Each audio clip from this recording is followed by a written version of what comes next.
Don't frazzle my It's the Woodworking Morning Show.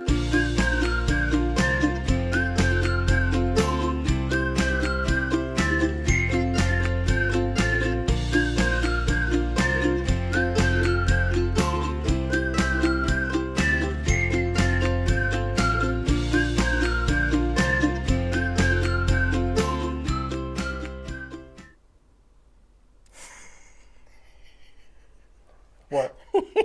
I don't know, what? Happy Halloween, everybody. Hey! I look like a weird Elton John. You do look like Elton John. That's fantastic. Well, hey. Rocket Man! Happy Halloween, everybody. All right, I'm going to take these off. Welcome to the show. I'm Marc. And I'm Nicole. And we're going to answer your woodworking questions today and maybe some other goofy stuff. Yeah. I wish I could have, like, you have these in a prescription? No. Because I'd wear those. No prescriptions. I am drinking a beer tonight. And Nicole said if you burp that way. Oh my God, he's already burped once and it's I had street tacos. awful. What are you going to do? Can't help you there. Where are we here? All right, so got a couple quick announcements here. I did a video today called Getting Rid of My Rubo or something like that. Yeah, I think that was it. Yeah. Some clickbaity, stupid title. But it's true. But it's actually true. Yeah. I don't do clickbait. If it sounds like clickbait, there's a piece of truth to it, like a real good chunk of truth.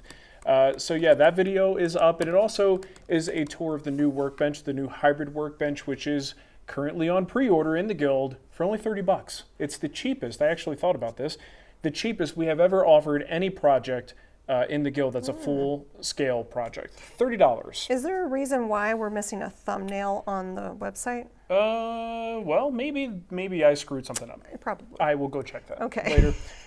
Thanks, though. We should also mention that what you're doing with the Rubo is auctioning it off. If you are interested in owning this guy's old Rubo workbench. Yeah. My sloppy seconds. You can bid on it. The link is in the description of that video. I'll also put it in the chat room. The deal with it though is you have to pick it up in we're outside of Denver, so you either need to live near us or make a road trip. Yeah, it's a big bench. Yeah. It's not something that we could ship. You definitely need to be able to somehow get here, get it on a trailer, and get it out of here. Yes. That's part of your responsibility. The current bid is $2,520. Well, the auction's been up for a little while, and this is what happens with these auctions. The first day or two, they skyrocket, right? But then they freeze, and they don't move because nobody wants to make the next move. And it might move again in like the last hour of this auction. It ends November 1st. It looks like at noon Mountain Standard Time. So we should mention that the proceeds are going to the Purple Heart Project. Yeah, Rob Kosman's program is fantastic for wounded veterans, and he just does like seminars and classes and helps them use woodworking as a form of therapy, which is pretty awesome. So if you are a vet looking to get some additional woodworking training, you don't have to have a Purple Heart to do his program. If you search Purple Heart Project, Rob Kosman, you'll find it, and there's an application right there. So he's in Canada. So be aware of that. He's Canadian. Yep. John M. says, even though yours is way more awesome, did you get any inspiration from my poor man's Rubo I posted on Discord in July? If not, please lie. Thanks. Well, I do use Discord a lot. No, you don't. So yes. Okay. All right. Also, I want to mention another project in the Guild. We are firing on all cylinders in that Guild. Nicole, me and my gruesome team of awesome producers, and so we got John helping me out in the shop, and we got Todd doing all the video editing and the traveling, and it's great. I love it. I like seeing that much content come out. But it's Jory Bringham's Hollister Credenza. So if you are familiar with Jory, he's the guy that won Framework way back in the day. What was that, on Spike TV? Got a very interesting furniture style, mid-century modern, certainly, but it's his own spin on it, and he does some freeform carving, power carving on there. Great project, so you're going to want to check that out. And that is, how many more days do we have? That one's coming out soon. That's the first, right? Yeah, that's the first one. Yours comes out on December 3rd. The Hollister is November 1st. So the same amount of time you have to bid on the auction. Yeah. November 1st is like a cutoff for a number of things. Indeed. All right. What else? The only other thing we have before we get to questions, I will let you deliver the good news. Yes. Then I will deliver the bad news. Oh, it's a good, bad kind of thing. One of those things. So if you follow me in other places, especially listen to the morning stream with Scott Johnson, I mentioned this the other day. I killed my recommendal segment. Oh, you did? I did. I'm not gonna be. You know, I think Scott and Brian are probably like, finally. I didn't want to say anything. I didn't want to hurt her feelings. Finally.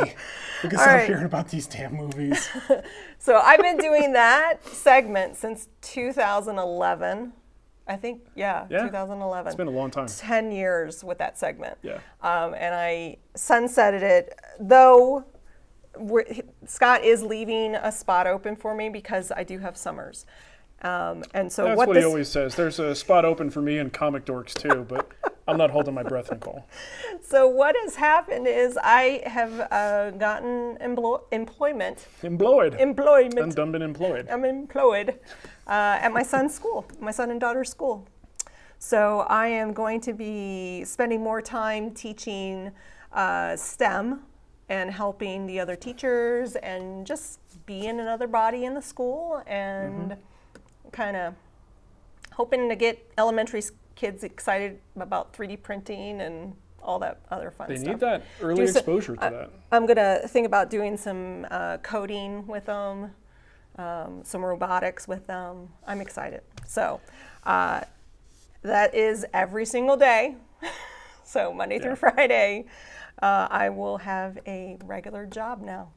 God, it's been forever. Well, the funny thing was, it has been a while. It was one of those things where she was doing so much on a volunteer basis, and it was, taking her away from things that I might need her to do. I miss teaching. Which is fine, but it was getting to a point where I was like, don't they pay people to do what you're doing? Like, why aren't you getting paid to do this? Like, if this is where you want to be and this is what you want to do, look, 15 years ago, 16 years ago, she saw that I was miserable doing the thing I was doing and saw that I loved doing something else, which was woodworking. And she said, you need to follow that passion, right? And I thought when we had you quit your job with the company you worked for before to start working with the Wood Whisperer, I thought that was me returning the favor. But I've realized it's taken a little bit longer to return the favor, and that's happening now, where it's like, look, if your passion is with these kids, my this is what you want to teaching. do. I miss teaching. Answering marketing emails for the Wood Whisperer and doing a live show is not necessarily like customer support, a career level thing. I love thing. you all, but I miss teaching. Yeah. So that brings us into what is the bad news for those of you who like this show, but we are going to stop doing this show. And it's a good thing it's not April 1st because people would think we're joking.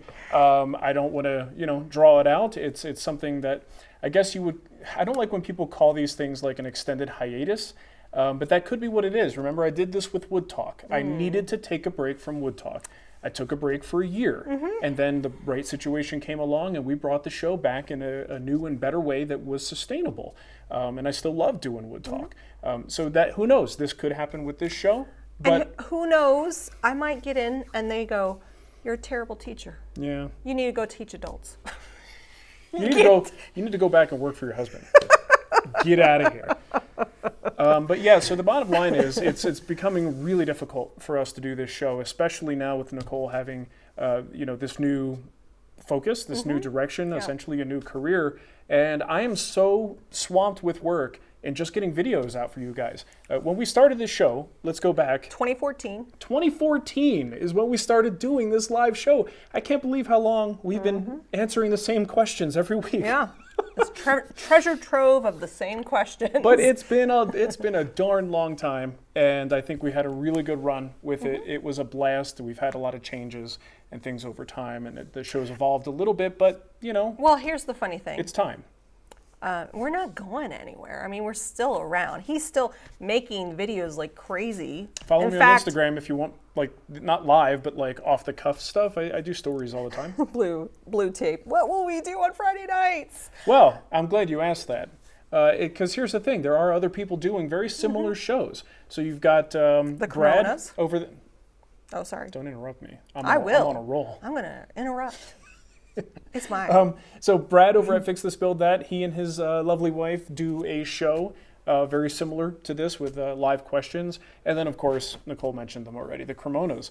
So Matt and Lindsay are doing a fantastic job over there on Fridays, a little bit earlier than the evening show for us, but they do a fantastic job. So if you want something similar, they are fun-loving people. They usually get there's a little more alcohol involved in their show than ours, typically. Yeah. Which is good, though, because it makes the show better. So you go check them out. I think they will give you guys... It's because they give you guys a good time. You know what I'm talking about. We had a quick question just come through asking about a recommendation for a respirator. Flow-rich music, I think you're new to us. If you head over to our Amazon store, Marc has his respirator under TWW Live. It's a 3M 6500. Yep. Is my preferred respirator. It's a quick release latch system and takes all different types of dust filtration versus organic filtration, and different type of filter cartridges can be put on it. I just linked to it in the chat, not the specific, just the store, and you'll see it in the category. Yeah. Oh, and by the way, one thing we did want to mention, I'll be honest, this decision happened tonight. Yeah. Right? The final decision, we kind of both knew it was brewing, but it was like, let's just make it happen tonight. We will continue doing our Patreon in terms of like, it will exist. Remorph it. But we're going to rejig it so that it's more of a general Wood Whisperer support thing. Which means some of the support levels will change and your interest level in supporting may change, and that's totally okay. We totally get it. But what we don't want to do is anyone to like think we're doing a bait and switch. That's not at all going to happen, but I want to continue. Life changes. Yeah, so take a look at that if you are a Patreon supporter. Same thing on the YouTube supporter side of things. Take a look at it, and if it's not your cup of tea, we can still be friends. It's totally okay. It's totally all right. But those changes will be coming soon. Someone also said Shop Night Live with Tom McLaughlin on Thursday nights. Tom's great. He's the host of Tommy Mac's old show. Whatever the name of that is. Yeah, I don't remember. I don't remember either. Because I can't say the other name. Yeah. Because it's not that. Okay, so let's do some questions. I don't have anything pre-selected. I do, because I posted on Patreon. Yeah. And then you were like, oops. So I'm going to cook dinner. I'm going to read the Patreon questions this week.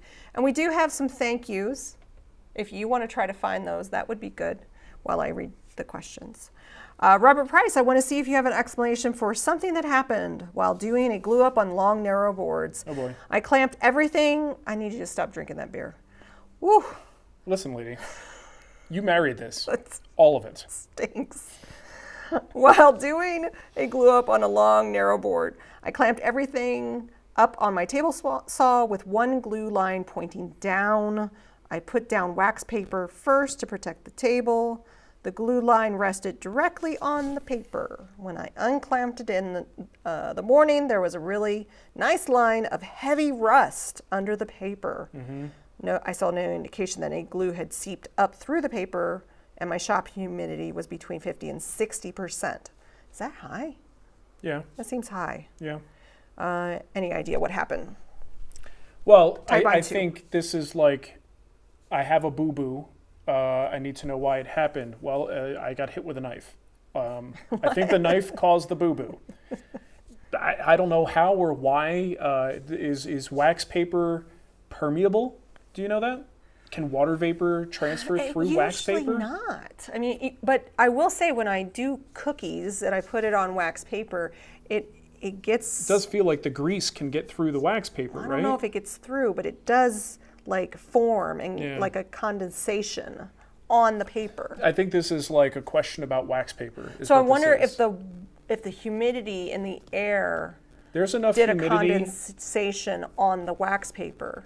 Possibly, but there's enough humidity in the air. You introduced something that was literally wet, the glue line, and that obviously caused the problem. So I don't know, like, specifically why it happened, but I think that's pretty clear what happened. I think you just need to maybe use a different material. You know what you might even try next time? 2 layers of wax paper, right? Like maybe the 1 layer just wasn't enough and it managed to cause a little bit of water vapor to go through. It's the only thing I can imagine is that water vapor can pass through wax paper, but I don't know. Was it off-brand Ted? Off-brand Ted. That's really nice. Ted Nivision. Ted Nivision. Sure. Shout out to your dad. My dad loves you guys. He's happiest I've seen him in a while. Thanks. Well, that's awesome. Hi, What's up, Ted Nivision's dad? That's a noisy drink. Yeah. It's always noisy. Sorry. Got a nice super chat from Robert Price. If you scroll down, you'll see it. There it is. What about a monthly live show? Gonna miss this. We're gonna miss you, Robert.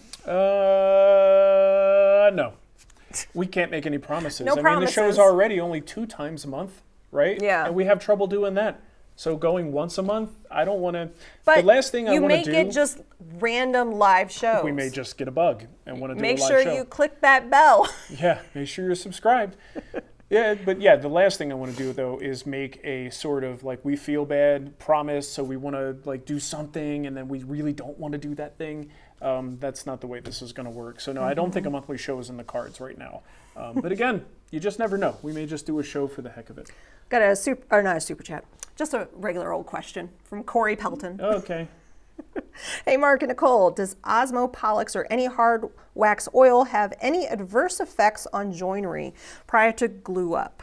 I'm pre-finishing all my rails and legs and want to double check if I should take care to not get finish in my mortise or on my tenons. Absolutely. Thanks in advance. You should do that with any finish. Any finish can what's the point of a finish?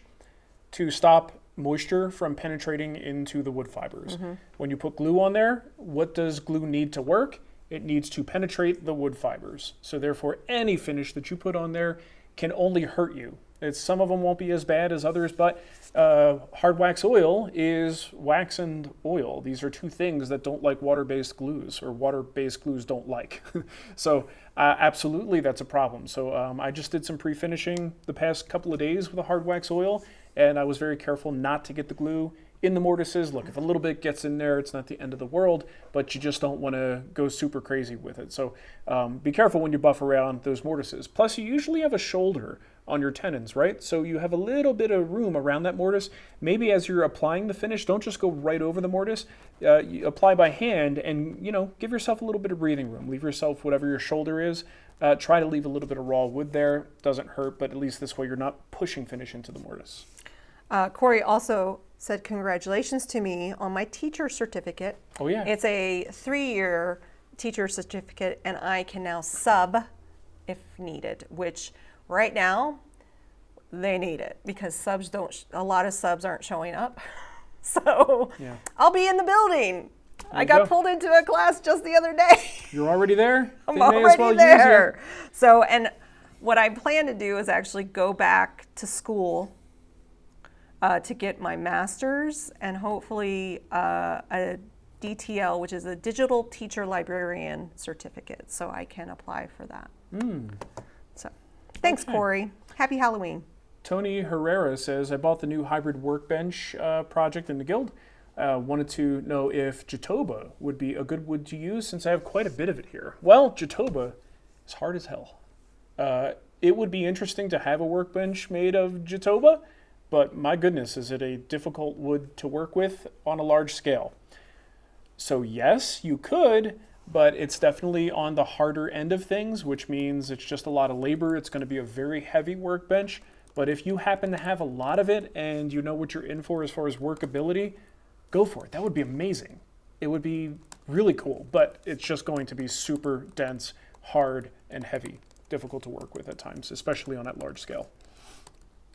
Okay. All right, I got a question here from Yoso. Last show. Yes. You mentioned about reaching behind the blade of the table saw when you need... No, I did not mention that, if you remember. needed a feather board in the back because you have an offcut that doesn't allow you to use a feather board there.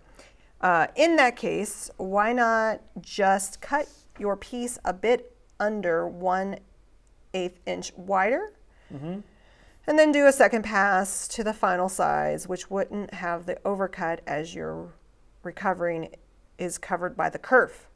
Hence, you can actually use a feather board in that case. It's 2 cuts instead of 1, a bit more material, and it's messier as dust collection doesn't work well for that second cut, but it should be safer overall. That's fine, but that's one of those, ain't nobody got time for that. I'm not going to cut a board twice if I don't have to. If there's a reason, and I do. There are times where if I think that board is going to move, I'll cut it once, oversized, go back to the jointer, clean it up again, then bring it back to the table saw, cut it the second time down to final size. That's because I want a nice straight board. If the board is cutting nice and straight, I'm not going to make a 2-pass cut, especially when we're not just talking about one piece. A lot of times it's multiples. So it's a matter of efficiency that I would not necessarily do that. But that certainly would be a solution for something like that. You're right. It would definitely give you the opportunity to use a feather board behind the blade because there's not enough material in the offcut to cause a problem. So that's a solution, just not one that I would do. All right, we got a question here from Karen. Oh, no, sorry. Black Goat Woodworking. Marc, do you have some best practices for using the drum sander? I bought a used PM 2244, and I was struggling to get good results with it on end grain cutting boards. It was taking 30 passes to get something flat.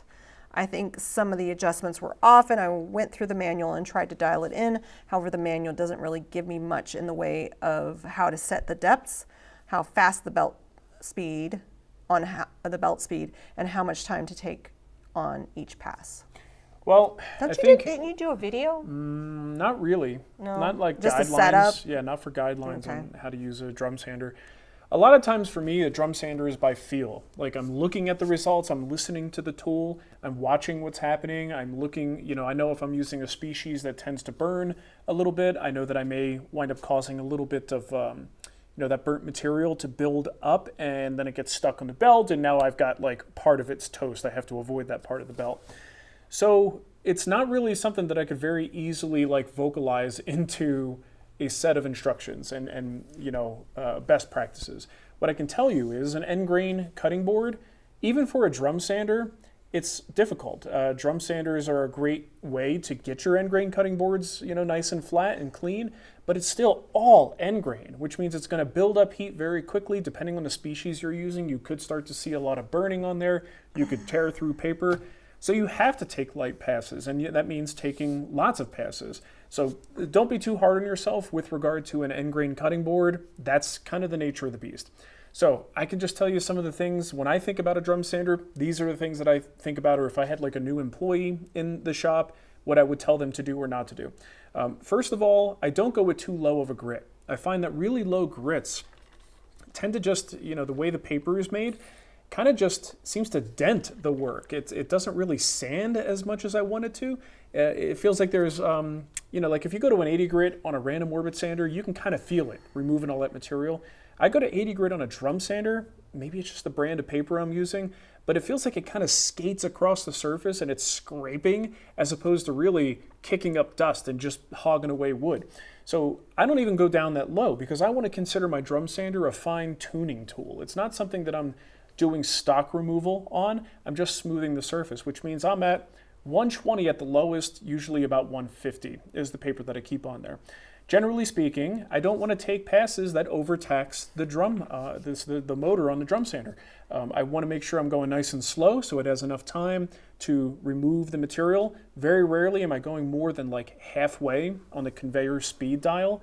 The only time I do that is if it's just like a real easy to sand wood and I'm just taking super light passes, I might go a little bit faster. But you want to take your time with it. Let's see. The other thing is, one pass is usually not enough if you are sneaking up on something. Generally, the paper will continue to cut for 2 to 3 passes. So if you put pencil on the board, you send it through once, you might see a little bit of pencil left, send it through again, you'll maybe see just a little trace here and there. You could send it through a third time and sometimes get that last little bit of pencil gone.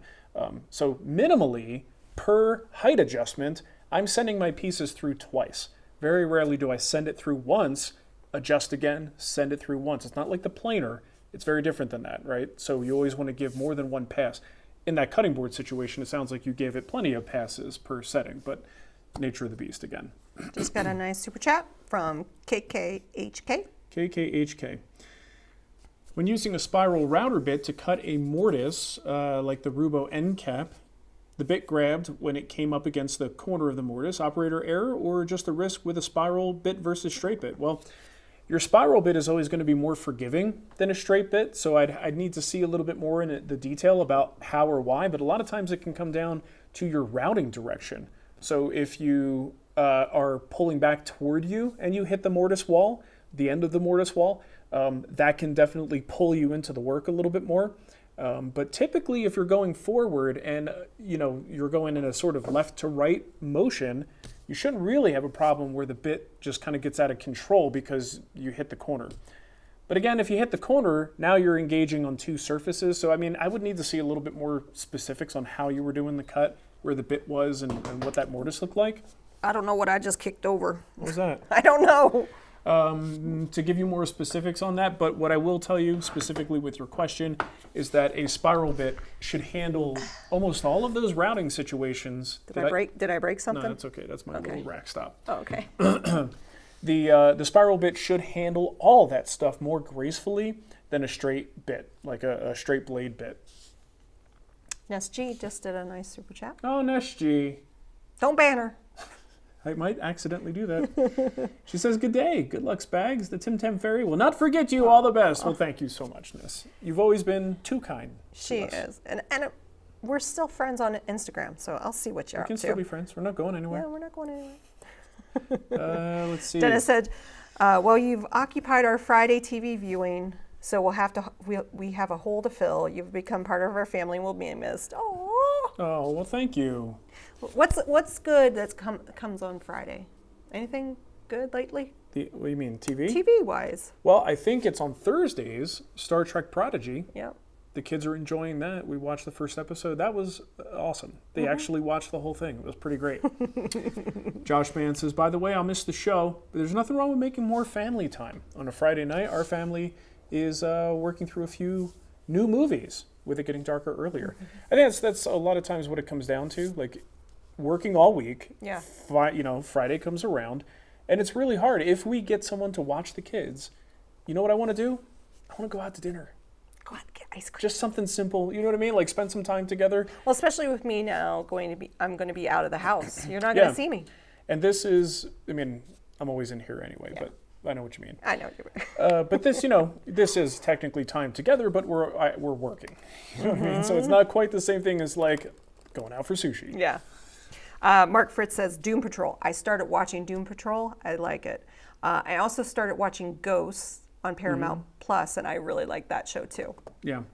I've seen a couple people ask about the guild meetings. The guild is still its own thing. I will continue to have guild meetings. Nicole may or may not be in those. She never was in the past. But once we started to kick the Friday Live show up into more frequency, she just kind of started she just would show up. I'd be working, and then she'd just be there. So I don't know when that happened. But seriously, for guild meetings, it was usually just me in the chat room. Yeah. So that may still maybe be now that way, you can start setting those back up again. Yeah, I think the other thing is, when we were doing the morning show, it was like... But the reason we started to do it so frequently and we're so dedicated to it was because we weren't putting out a ton of content. I was focused on guild projects, doing, free videos whenever I could. But then, now we have a situation where Wood Talk is now a regular thing. It wasn't for a while there. Right. And then, of course, we're doing more frequent videos, which ultimately is the core of what we do. Like, I think if people had to choose this or me making more videos, they probably would choose me making more videos. Probably. Maybe not. You're not in it. You got a lot of fans. You're silly. But that's kind of what it comes down to. Is it's just, one too many things. Oh, Matthew vows, be honest, you're stopping because your new bench is too small for it. Dang it, I made it too small. You don't have any leg room I have anymore. no leg room. I quit. Yeah. Let's see. We got one here from Dave Adams. He says, thank you for all you have done. Marc, I've been watching you for years and have learned a lot. Nicole, thank you for keeping Marc in line. Yeah, but now I'm unhinged. Oh, gosh. I got nobody watching me. What's going to happen? I'm out of control. I get. What else? Tommaso did a super Tommaso. chat. He says down there. You don't need to do that. You just being here heckling us is enough. You'll find a way. If I know you, Tommaso, you will find a way. Yeah, he's in other places too. Karen G has a question. Should you sand the grain when using a rabbit? See, this is what happens when I read the questions. Random orbit sander. A wabbit? I've seen a lot of videos lately where people sand in a circular motion and or across the grain, and highly recommend their viewers to do so. I've tried it, and although I don't see a difference either way, it just feels wrong. If it matters, this is for wood items that include epoxy resin. Thanks, guys. I don't know what they're talking about, Karen. A random orbit sander spins in circles. It does it on its own, well, right? It's spinning in circles on its own, and then it has this orbitable pattern with teeny tiny squiggly little circles.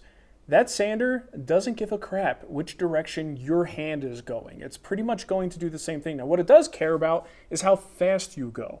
So whether you go in circles and, do a Karate Kid sort of action, or if you just go in smooth, straight lines from one side to the other, whatever allows you to consistently cover that surface from one end to the other is what you do. If anyone tells you you have to do something or it's better to go in a particular direction, I think they're smoking something special and you should ask for some.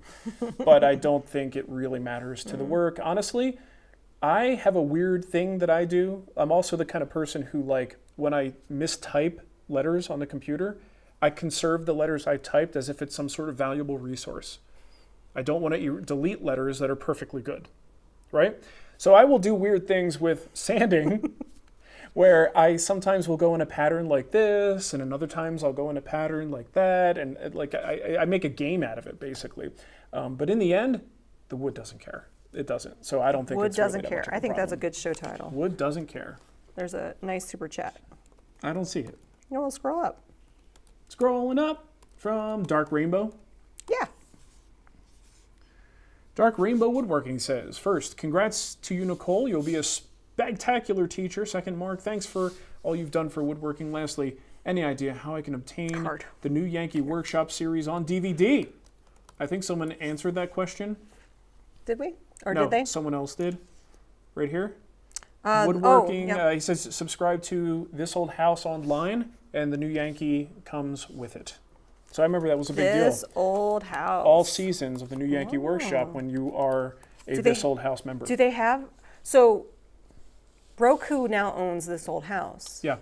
So does that mean they also own New Yankee Workshop? No. Okay. I mean, it's two separate shows. Yeah. So I don't think that...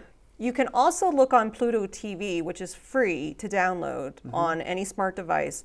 I'm pretty sure they have a whole channel devoted. I know they have a whole channel for This Old House. They might have a whole channel for New Yankee Workshop too. I don't think they do. No? They made a big deal about bringing all the shows to Roku? This Old House. Okay. .com or whatever their online Well, maybe they had to get rid is. of it then. So I don't know. Maybe. Who knows? I don't know. I don't know. I need to go check. That's why I had other people answer the question. Old House. I don't know. No, that's not it. That's a different. This Old House online. Don't worry about finding it now. They could find that. Okay, just Google it.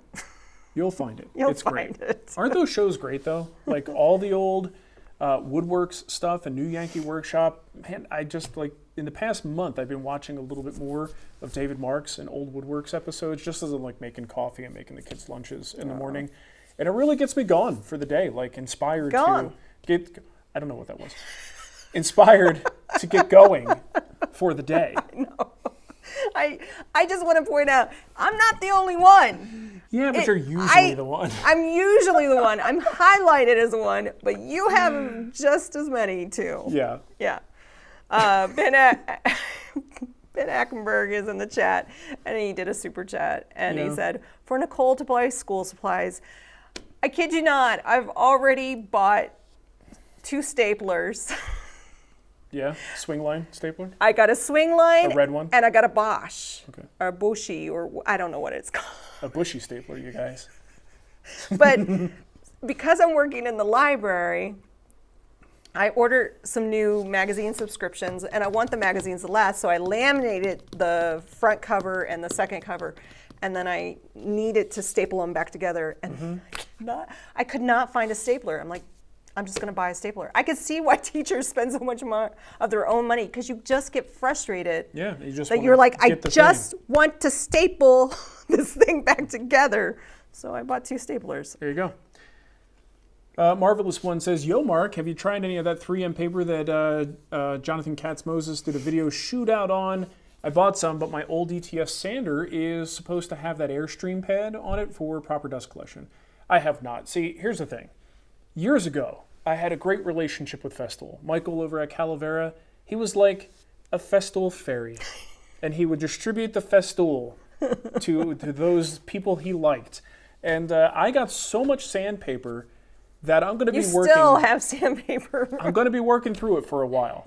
And look, sandpaper is not that interesting to me to go and just like, you know what? Out with the old, in with the new. No, I'm going to use up all the old sandpaper. It might be 2030 by the time I finish. That being said, the folks over at Maverick had sent you some paper, and I know you have an email. We've been meaning to... We'll get back. I got to tell them. I did test the Maverick stuff. It's great sandpaper. They've got great stuff. But here's the problem. And I'm gonna yell at Jonathan Katz-Moses a little bit here for doing this. He does these tests that fairly definitively show that the best value or the best results, or both, right, are coming from a particular sandpaper. It makes it impossible for anybody to use anything else. Because you go, well, why are you using that? It's not the best. And it's like, because it's just freaking sandpaper and I don't care that much. Like, if you shave off 0.5 seconds or you save me, I don't know, 2 cents on a particular sheet of paper, I don't care that much. But it does make it difficult when he did a brilliant test. He's done 2 of them, I believe.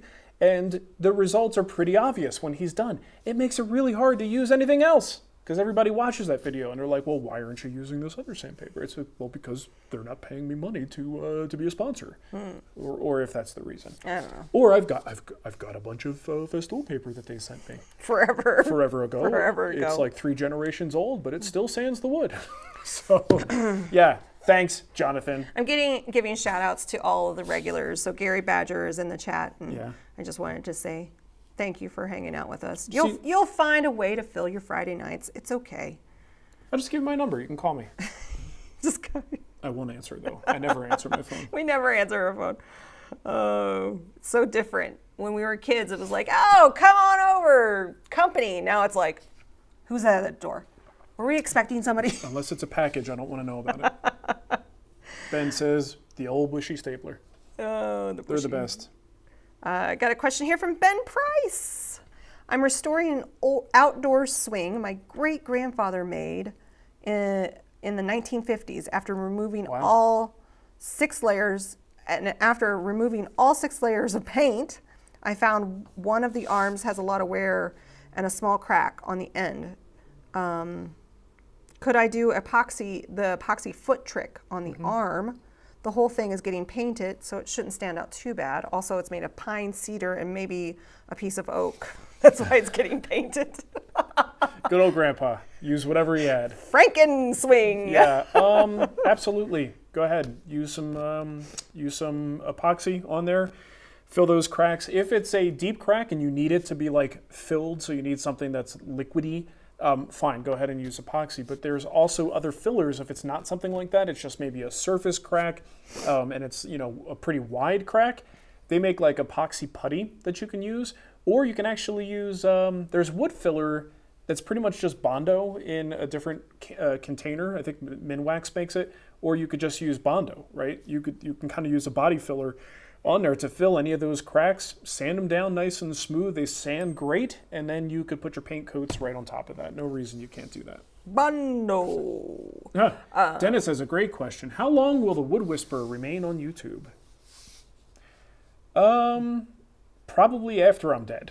You think? Well, why would we take the channel down? Oh, that's a disturbing thought. If I wasn't here, would you take a channel down that's just, it might not do anything for a while, but I don't think we would take it down. Unless YouTube... I think if he's asking, like, how long will we be active? Oh, active. Yeah, I don't know. As long as I feel motivated to continue making videos, which I don't intend to stop anytime soon. It is interesting, though, because we've kind of been doing it the longest. The longest. And we still care. Yeah. Which is pretty cool. Yeah. I mean, this is my life, guys. This is what I do. I started in 2006 because that's what I wanted to do with my life, and here we are. I'm doing what I wanted to do. He was bored at home. So bored. But it's always been, both of us have always loved technology. We've always loved the next kind of new thing. So that's why I think we've kind of grown with it, that we're always kind of, hey, what's coming out next? Honestly, I'm curious, like when we're both like, I don't want to learn anything new. Yeah. I don't know if that's ever going to happen. So. No, it's fine. And I mean, this to me, it's super fun. It's always a challenge. Don't move my. You got a super chat. I would like for you to show it. On your own keyboard. Tickle your own ivories. Don't tickle my ivories. Okay. Yeah. Lost my train of thought, so I'm just going to move on. Yeah, move on. Got a question here. So, how will your relationships with Powermatic and Type-On be affected by the cancellation of this show? Well, Type-On. Here's the thing. They don't care about this show. No one cares about this show. Like, this is the extra stuff. I don't think they even know that we do this show. Quite honestly, yet we continue to persevere. Yes. I think what those companies, when they pay for a sponsorship, they're paying for the Wood Whisperer. Yeah, they're videos. not really paying for this live show. If they get a little bonus, something out of it. I mean, there's nothing Type-On on this wall. What's Type-On get out of this live show? Nothing. We talk about them. It's just the videos, right? So none of that changes for that reason. There will be sponsorship changes happening this year. Next year. Well, in 2022. So we are coming to the end of our relationship with Powermatic, which is not too surprising, but it's definitely going to be happening. So there will be changes coming as a result of that, but it's got nothing to do with this live show. No. Maybe they caught an episode of the live show and were like, well, that's the final straw with those two. But yeah, it's perfectly fine. But this is the first public. I said it in the after show a couple weeks ago. But it's not that big of a deal. We're professionals. You're not going to see me like bad mouthing a company that I've worked with for 10 years, 12 years. 15. Well, no, I've been doing this for 15, so it can't be that long. No, they were. After the 2007. Like okay, it's been a long time, you guys. So yeah, I mean, still great company. It's just they're going in a different direction, which I'm just glad we were able to do what we did with them for as long as we did. Yep. I got a super. Do you see Joe's super chat? I see Richard saying, "Any bets on how many new projects are going to be classroom related?" I already have a few. She's like, there's a bookshelf one of these? in the lounge that is falling apart, and I'm like, I need a bookshelf for this lounge. You haven't made a bookshelf in a while. She has sent me multiple times pictures of the big desk that's in the library. Anything you could do with this? It's like laminate with weird trim on it. It's like an Art Deco piece. Yeah, and she wants me to like reface the whole thing. I'm like, at least here's what you do. Just You take a big bomb and you set it off right underneath it. And then you throw the waste away, and then you buy a new one. Be like, could you build a desk then? Oh, shnikes. Look for Joe's super chat. I will. I just see questions I want to knock out as we're going. What was your source for wood in Phoenix? Spelman Hardwoods. That question has come up a lot lately. Well, because I talked about in my wood recommendation video, I told a story about finding like really crappy wood stores and then really good quality, well, price, not quality. Good priced wood stores, and I didn't say the name of the store. Gotcha. So people are like, which store is it? Which store? I've gotten direct emails for that question. I've answered it 10 times in the comments, but you can't see them. You can't find it. What's the longest break you've taken from woodworking? 2-week vacation? A month. I mean, you try hard around the holidays. Oh, that's a good point. Yeah. Yeah, but here's the thing. Even around the holidays, you know what I do? I come in here and I do stuff. Yeah. I just don't tell anybody about it.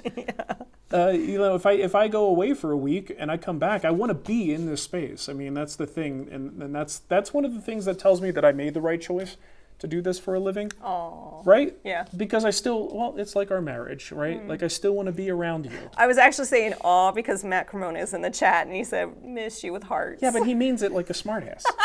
So there's nothing you need to awe about. He's a jerk. I'm surprised he's taken time from his busy house building schedule. That's insane to watch him build a structure. No, it's super cool. Yeah. Here's what I love about Matt. his hair. I love his hair.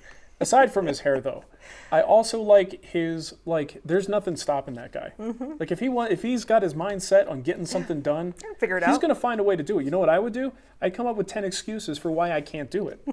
He just gets it done. Yeah. I admire that about him.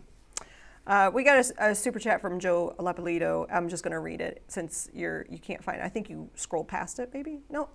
Yeah, you did. I'm just behind. You scrolled past it. It's up top. People are doing title suggestions. I think our title should be "Go Watch the Cremonas." There it is. Here's Joe. Hey, Joe. Hey, Joe. I've enjoyed the shows over the years. I'll miss them. Congrats on following your passion. Nicole, question. What would you use to pop the figure in curly maple with a hard wax oil finish? Oh, dang, Joe. That's a very good question. I would raise the grain. I thought he said Nicole a question.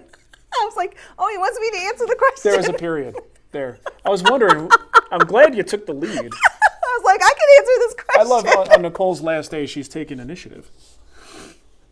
This will show up in your review.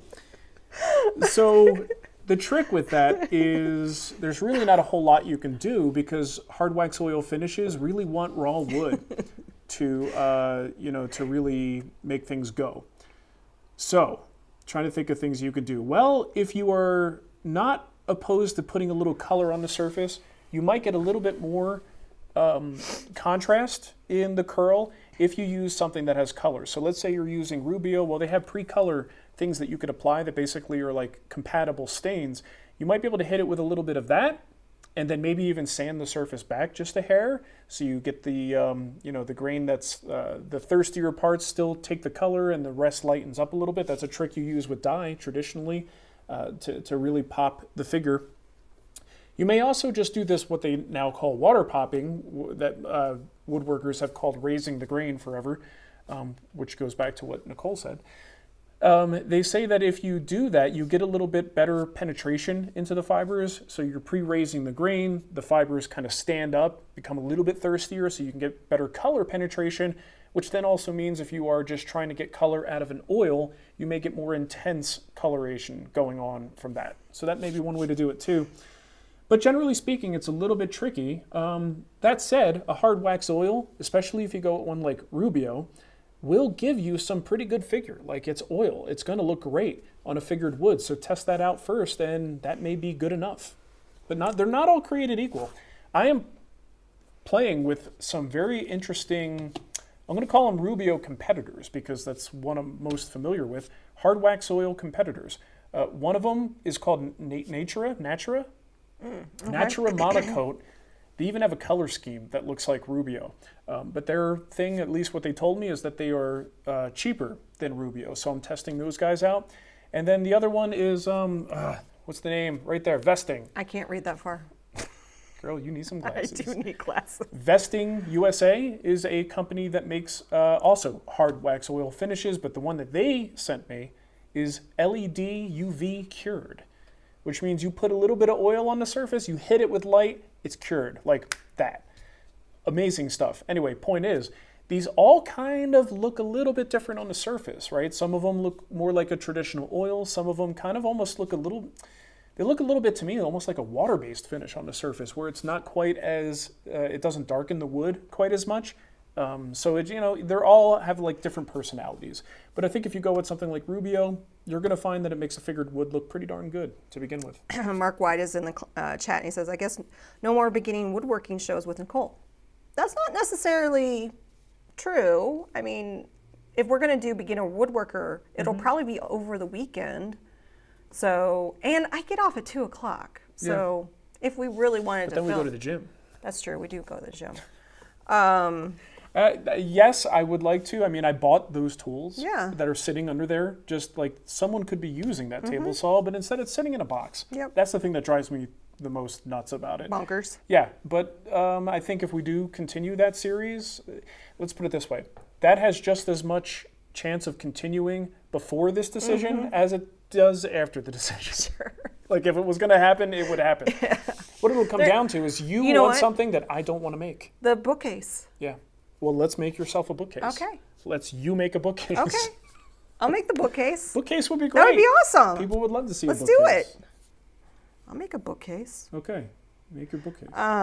Ben also did another super chat. Oh, hold on. Midstate Rustic said he saw you guys on Eric Roten. I don't ever know how to pronounce Eric's last name. Roten?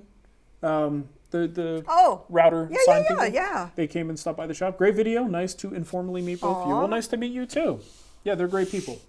Somebody had also said they saw you in Matt Eslia's video. It was that was pretty fun. Guy's hilarious. Right. So Ben says Marc still needs to make Nicole a challenge coin rack. Again, that will probably be something I make. No, someone already sent one. It's in That's the basement, true. and we but use it. I want one like on a desk. I can put it on a desk. We don't always get what we want. I can make it. Okay. That could be another project I could make. Ben is Is that what you just said? Yeah. Okay. Yep. Yeah, we have the rack downstairs. I've been filling it up. Jeff wants to know. He says, mentioning again, in case it was missed. Well, if it hasn't been said yet, Jeff, it has been missed, but this one hasn't. Been working on a jewelry box project and been posting updates in the Discord. Marc, would Rubio be good for it? And if so, use the maintenance oil too? Absolutely. It's a jewelry box. You could finish it with earwax and it would be fine. It kind of just depends on what finish you want to use, what kind of look you want, but protection for a jewelry box is really not like that big of a deal, right? So you can go for the appearance and the finish you know how to apply well. Rubio would be absolutely fantastic. I never use Rubio without the maintenance oil. I need that extra bit of sheen. Like single coat of Rubio, no bueno. Give you that maintenance oil as a second coat, perfect. I got a question here from... Can I ban Matt? No, don't ban him. Just for fun? No, don't. I just got to his comment in my list. Okay, I'm going to scroll down. I got a question here from Silher. It's a very long question with many, many layers to it. I feel like you're going to have to address this. The bottom line, talking about epoxy, are there any rules on epoxy inlay depth, distance from another, and how to tackle epoxying a cube, each of the four sides separately, one line on all four sides, one line on each side? That will take some time. 4 sides, 3 colors, 12 filling. I mean, you don't really do epoxy. He doesn't do epoxy. Have you seen this show? Why are you asking me a question like that? Are you trying to hurt my feelings? The most epoxy he's ever really done was that Woodworkers Fighting Cancer project. Yeah, where I dipped my little Mario characters into the background. I don't do much with epoxy. It's a glue to me, guys. I don't use it in the artistic way that lots of people do. So I do wish I had a great answer for you, but I don't have enough experience to guide you in that. There are general rules of thumb in terms of thicknesses and things like that. Pore thickness, and there are also different materials that have different sets of rules. So you got to talk to people who just deal with this stuff all the time. That's not me, unfortunately. Sorry. Yeah. So Worth Effort says, you're a bearded, tattooed woodworker with thick glasses. Now, look, I'm going to stop you right there. They're not thick at all. I have the lightest prescription. I actually, oftentimes, don't even wear my glasses when it's not convenient. If I have to wear a mask somewhere, no glasses. When I go to the gym, no glasses. No glasses. I don't need the glasses, but I get them because I like, you see that Star Trek poster? Yeah. I want to read every word on that poster. I can't do that. See, Here, I could read most of them. Well, that's for astigmatism. That may not help. Oh, that's not going to help. No. Not at all. That's not going to help at all. But I want to be able to read every single letter on that sign. I think I just need readers. Yeah. So I'm picky. That's why I have glasses. So you take that back, Sean. I'm not done. Oh, you were not he done. He says in likely flannel somewhere, so you have to know of a scotch or whiskey that won't cause uncool, embarrassing face squish at Workbench Con. Well, come to the wrong place, my friend. I don't drink. Like, I occasionally have a beer. And it's usually for this show or when there's a friend in town. Yeah. Or we're like maybe having a bunch of people over for a football game, something like that, I might have a beer. Just not a drinker, and especially hard liquor, not my thing. I did that in my college years. Yeah. I was like, all right, got that out of my system. I never enjoyed it. Yeah, I got like really sick on a couple different things, so those completely went off the menu. Yeah. And then after college, I completely lost interest in hard liquor. And I prefer to use my calories elsewhere. Yeah, exactly. Desserts. So that said, I'm sure there are plenty of other bearded, tattooed woodworkers who would gladly give you a recommendation on whatever drinks they drink. You want a recommendation for a good water bottle? I'm your guy. Got a super chat here from Flippin' Zippo. Okay, I don't understand the comment. It says wooden pipe boy? Nice. I don't know what that means. Wooden pip boy? Oh. How do you not, you of all people, don't realize what he's saying? Where's the wooden pip boy? Well, we don't have a pip boy in here. Yeah. Maybe he's asking to build a wooden pip boy. I read pipe for some reason. But do we have a pip boy in here? I have a pip boy. It's in the office. But not a wooden one. No. I have 2 pip boys. Yeah, it's funny that we don't even know. We got to look around. Yeah. Like we're lost. I got a ocarina. I don't understand. Wooden pipe boy? Makes no sense to me. What are you going to do? Peter's I got a misread great stuff all here. the time. How did you learn your craft? Did you go to school for it? I'm learning, new to woodworking. I feel discouraged sometimes about the quality or uniqueness of my work. Thank you and love this show. Well, Peter, I'm glad you found your way here. I'm going to tell you some painful advice. The best thing and the worst thing about being a new woodworker today is the internet. It can be an incredible source of information, but depending on your personality and how you take in information and inspiration, it could also be incredibly intimidating and discouraging. I can tell you, as someone who not only makes furniture but makes videos for a living, seeing other people just being crazy productive. And when I go and look at my feed and I see, this person's got a video, this person's got a video, it makes me feel like I'm not doing enough. And I can see how if you are just looking at your furniture and you just see these Instagram pictures scrolling by, especially because people, guess what? They only take the best picture and show you that one. You're not seeing every angle, so I can tell you from experience, it doesn't always look as good as it appears to look. But that said, it can be very discouraging to be inundated with this constant feed of people being super productive and appearing to be super talented. So it can be a double-edged sword. So sometimes the best thing to do is to step away and go old school. Get a couple woodworking books. Maybe isolate your YouTube subscriptions to only a couple. Don't inundate yourself with this stuff, because if it's having any kind of a negative impact on you, pull back. Get back to basics. You in the wood shop, it's a golf game, right? It's you beating your own score.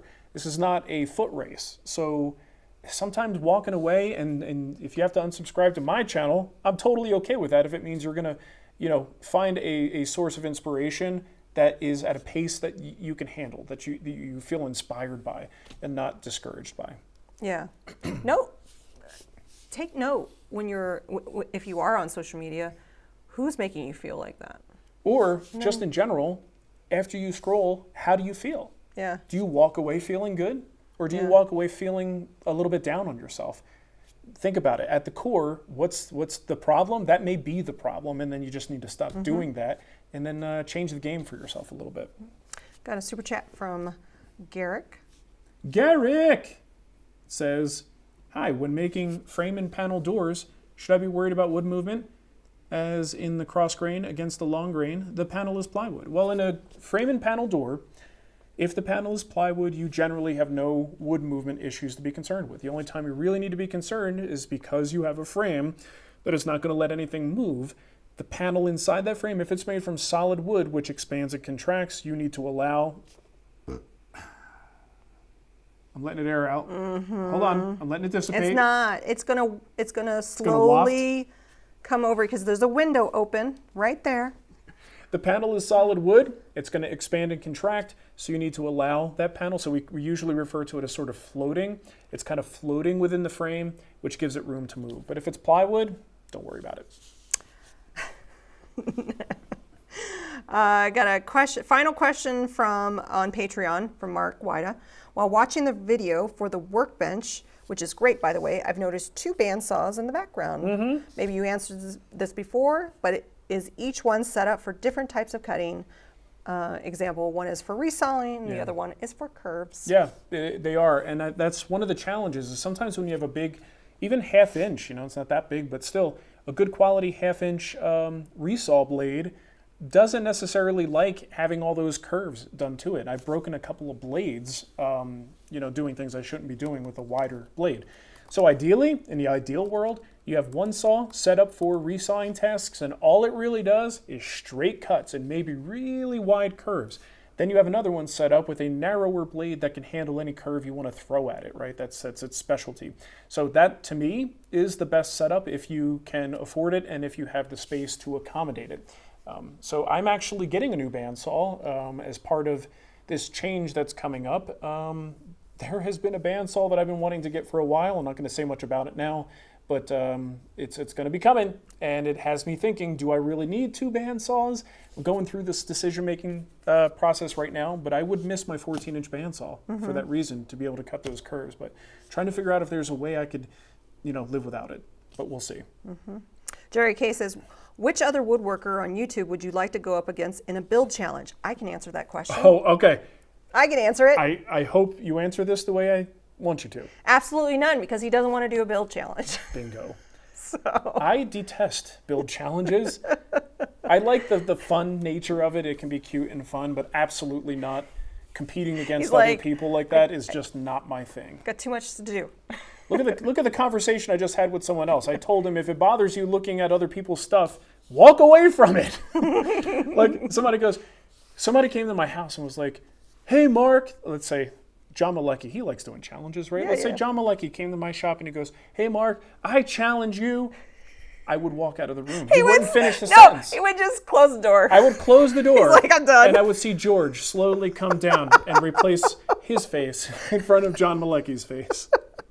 He's like less than zero interest in competing. I love the TikTok. There's a TikTok going around where it says if introverts actually were honest about their feelings, and that's exactly what it was like. Oh, hi, I haven't seen you. Oh no, I'm not going to do this with you. Bye. And it would just walk away. Go. But no, I mean, that's a fun thing, and I love that other people enjoy doing that sort of stuff, but that's just not my bag. Not my jam. But who I can tell you something. I was thinking I would want to compete against him, but he would kick my ass. Yeah. But I would want to compete against him so that I could learn from him. Philip Morley. Yeah. I wish that guy was my dad. I think you just want to hang out with him more. I don't know why I want him to be my dad, but... He's younger than you. Yeah, he is. Not that much younger. Philip, you're not that much younger than me. I know this. But no, I want to be Philip. How about that? I would like the accent. You don't like the Jersey. Raspy Jersey? The Jersey. The little shreds of Jersey I still have left? How dare you? David wants to know when the Farrington collab is happening. That's going to be a 2022 thing. We really packed a lot of projects into the end of 2021. We do not release projects in December just because it's around Christmas. It's not a great sales period, and I don't want to have focus taken away from family time for us and other people. So I think it's going to be an early 2022 release. Yeah. I'm looking forward to that. Mike Farrington, great guy, awesome family, super fun to work with. Yeah. Yeah, that was a lot of fun. And we also have another one.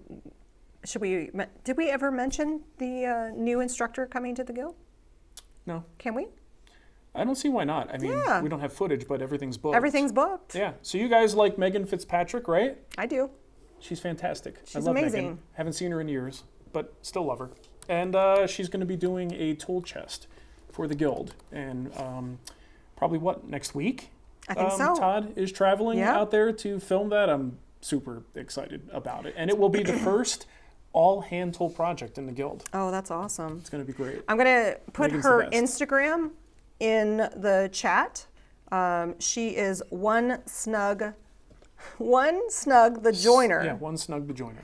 On Instagram. And oh, look at her potbelly pig. No, that was at, you know where that is? Where? You'll like that. That's at CR Muter Spa. Oh, is it? Yeah. Oh. I saw when she posted that. Look at that cat's butthole. Megan, what are you doing? It's got to be a family channel, right? What are you doing? Go to her Instagram feed, and there is a cat butthole winking at you. saying hello. Is this the tool chest too? Something like that. Okay. Yeah. Yeah, so you I don't can know. go see. Look, when Megan agreed to do this, I'm just like, I don't care what you do. Just whatever you want to do. She goes, how about that? I'm like, I don't, it's fine, just do it. We want you in the guild. It's going to be great. So I'm I'll excited. find out what it is when I see it. Yes. Oh boy. Scroll all the way down to the bottom because a really nice super chat, a very generous super chat just came in. Lincoln St. Woodworks. You ain't kidding, man. Build videos are too much work. Well, look, Peter's, I'd like to hear a response. Peter said, thank you. I feel exactly what you said. This is what I needed to hear. I'll keep your subscription for sure. My favorite one to watch. Well, thanks, Peter. I appreciate that. But not required. Well, Robert's looking forward to the beginner-friendly bookcase now. Well, thanks, Robert. You really made that a commitment. Dang it. It's on my to-do. It's on my mental to-do list now. Okay. Jeff says, where do you purchase your Rubio? Do you order it online somewhere? I've got 0 woodworking type stores anywhere near me. Here's the good news. Rubio, you can find it on Amazon. 6 to 8 months ago. No, buy it from them. Oh, go to These Rubio. days on Amazon, look, you guys got to be careful on Amazon anymore. Whether it's finishes, woodworking equipment, especially now, Amazon is very rarely the best price on stuff. So if you see something on Amazon, go to the manufacturer's website. And they do free shipping. Yeah. So you could buy directly from Rubio. They have a retail portion of their website, e-commerce thing set up. I think they did it like 6 to 8 months ago. And I actually have an affiliate thing with them that I never. Oh, do you? I never give it out because I don't remember. I don't even know what it is. I don't know what it is either. But they just buy direct from them. They're great. Oh my goodness. We got a super chat from Richard Tapper. Hey, Rich. It's not Rich. Oh, maybe it is Richard. What are your thoughts on the Jessam clear-cut precision stock guides? Are those the spring-loaded hoochies? I think so. Okay. Yeah, I like those. They're great. It's a little bit of a splurge, and that's why I sometimes don't use them, because it's like, just take out your Jessam hold downs and you could get this dado perfectly clean. But they are fantastic. I've got one that is modified to fit right on the top of my very super cool Tools aluminum extrusion, and I do use it on projects where I know I need that pressure in a place that my hands can't get to. I actually like them a lot. I just don't use them that often, but they are great. Jessam makes great stuff, and that's no exception. Okay, Garrick's clarifying his frame and panel door question. The question was for the frame itself. Garrick, you don't have to worry about a frame's movement with that cross-grain joint. The only time you start to even think about worrying about that is if you had a giant frame, like bigger than a door type frame, which is usually not the case. If it's just a regular door for a cabinet, don't worry about it. Scroll, scroll, scroll. I want to hit everybody tonight. I understand. It's our last show. I know. I just want to make sure everybody is answered and happy. Yeah. Where, what? Keep going. What's your mom cussing about? Son of a... She's complaining about John, I'm sure. That's not true. No, keep going. Just scroll. There. It's a good show. This is a good show. Jerry K says, fan character... No, stop. Just look at my screen, and this is what it's... I hate that mine just describes what it is. What's going on. So thank you, Jerry K. That was very, very, very nice. Super generous of you, Jerry. Amazing. Thank you so much. You guys, and then, you don't have to. And do then Butch like after that. says, "How will you pay the bills without the super chat?" Boy, if the super chat could pay our bills, I know. Wouldn't Actually, that be something? I've decided to take all the super chat money and do something nice for the teachers. A new bookcase from IKEA. In fact, you might even be able to afford 2.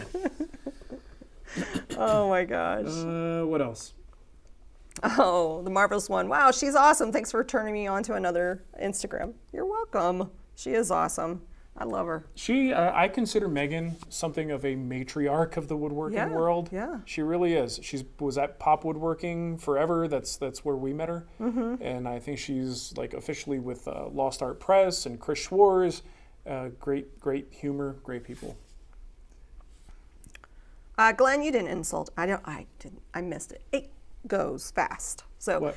The thing about the super chats is that they highlight in my face. So I try to scan as much as possible. Did we miss something? I don't know. Okay. Probably. It's okay. Oh, I only asked as you would be worth it to get advice and guidance. Oh, I'm missing part of that. Old people are so cute. Is he talking about us? Probably. Me, maybe. Both of You us. don't look old. I'm older than you. I know. You're an old lady. I'm an old lady. I look older than you, though. All right. Tom Weatherford just got on. What did I miss about a last show? Well, welcome to the last show, Tom. That's what you missed, But here's buddy. the cool thing. We have a huge repository of older videos. Guys, my suppositories are huge. You should go check them out. Oh, but you know what? We do have an after show after this. Yeah, we do. Yep. Not playing New World. I just kind of... I have 2 other games I want to do, Far Cry 6, and I'm almost done with Deathloop. So once I finish those, then I can go back to New World. Unless something else comes up, like whatever new shiny object is in front of my face is what keeps me out of MMOs. Glenn, I want to know why you're AKA Jeff. He's Glenn, AKA Jeff Smith. Why don't you just call yourself Jeff? Yeah. Or just Just Glenn. be Jeff. Pick a name. All right. Anything else? Oh, look, we got another person that came over from Eric and Vicky's channel. Oh, that's nice. Hello from North Dakota. I'm a sign maker. That's cool. That's like a super little niche community. It is. That was great that he came to Denver, did a whole thing here, and I just saw he's in at the Tempe Woodworker Source. Oh, is that where he's at right now? Yeah, he's all over the place. That guy is he's on fire. He's jet setting. They're out on the go. All right. It's now 7:40. I told Mom we Shoot. would be done at 7:30. Okay. So we're going to transfer over to the after show where it'll be a little bit more casual. We talk about other things. We can talk about woodworking if you We want go to. off topic. Yeah. I often say things that I don't feel comfortable saying in front of a larger audience. Well, 2 more things real quick. Building a bench for my son's dining room table. Which finish would be better, Rubio or Osmo? There is no better. They're both pretty darn good. With Osmo, it's a little bit more versatile in terms of how you apply it. You can sometimes apply it a little bit thicker and get something that looks a little bit more like a film. They also have a wider product line. So you've got options there. Rubio's pretty much Rubio. Still great. I've got Rubio on my kitchen table. Oh, and just to clarify, if you are a Patreon subscriber, I think it's at the $10 level, I'm still sending out holiday cards. So yeah, okay. I'll still be sending that to you. And then let's see, last one here. Todd says, I just joined your channel today. Well, thanks, Todd. I hope you don't enjoy this too much, because this won't happen again for a little while. I'm going to put the link But thank you. to the after show. If you are a Patreon supporter, there's the post to the after show. If you are a YouTube supporter, at any level, if you go to the channel under the community tab, there's a link there. I just put it up because when I made the post, I was at the school, and the school doesn't let me make comments on YouTube, so I didn't get a chance to I did my watchdog dad thing the other day. Yeah. And look, there's down moments, right? Yeah, sure. I'm guarding the outside perimeter, you know, Checking the doors. checking my YouTube comments, and I'm like, why am I in restricted mode? Who did this? Like, oh, I'm at a school right now. Yeah, the school's network did that. So. Yeah. So that was, I did put up someone's comment who was joking. The Wood Whisperer isn't going anywhere. No. Donald, thank you for joining the YouTube members. You can head on over to the after show. Yeah. And I hope you guys understand how much we loved doing this show. But you know when it's time to retire a thing, and we've hit that point. That's all that happens. I honestly, with everything coming down on my plate, Yeah. it's going to be really hard. And here's the thing. We've been doing this for so long. You guys, I'm sure you expect a certain level of evolution. If we don't evolve, things get real boring. So this could mean there's something else coming up. You know, you never know what the next thing might be. If I'm not doing live stuff, I don't know, maybe I'll start doing some Instagram live stuff, just off the cuff sort of things like that, because I've got room for it. You never know. You never know. But from the bottom of my heart, I have enjoyed doing this. This has connected us to so many special people who we wouldn't have really bonded with this way. I'm not even going to start naming names because I would forget some people, but you guys are fantastic. You've been with us Fleur de the whole way. Fleur de Lune. Fleur de Lune. There's always a heart from Fleur. Yes. That's right. Thank you, Flora. It's just, it means so much to us that you guys would spend this time with us. And look, hardly anything happens on this show. But you guys hang out with us, Waiting for me to hit them, aren't you? You guys are just waiting for something, right? Even we used to have demos and stuff like that, but most of the time it's just us doing this, and you guys are here for it, and that's so special to us. So we You're really, getting truly emotional. appreciate it. Let's. I'm not getting You're gonna emotional. make me cry. I don't care about these people. No, seriously, thank you guys Thank you. so much. And again, we'll see you at some point in the future. In the after show. And the after show, specifically 5 minutes from now, Less where than I'll 5 tell minutes. them what I really think of you guys.